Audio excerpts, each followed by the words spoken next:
Co tomu říká? Bohouš Němeček, kdyby žil, tak by řekl, všechny bych vzal, všem bych dal na bradu, měl by hlavu jak ta televize, ta velikáta. A když mi říkali, jsme hráli fotbal, víš, a on říká, on se mě ptá, kde máš toho Stříbrnýho? Já jsem nevěděl vůbec, o čem mluví, on mluvil o Rudovi Krajovi. A říká, že by ho vzal do ringu a že by měl hlavu jak té televizi. A člověk mu říká, Bohouši, ty vole, to je 85-kilový kluk, ten by ti urazil hlavu. Ale jemu bylo v té době, ale 60, víš. A já jsem vůbec nevěděl, o čem mluví.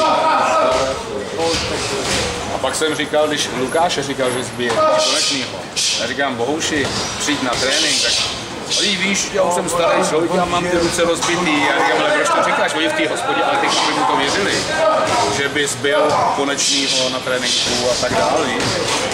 Ale plnej zimák by byl, kdybych já s tím boxoval. Říkám, Bohouši, to je o ničem jiným, ale přece. Ale on tomu i věřil, ale.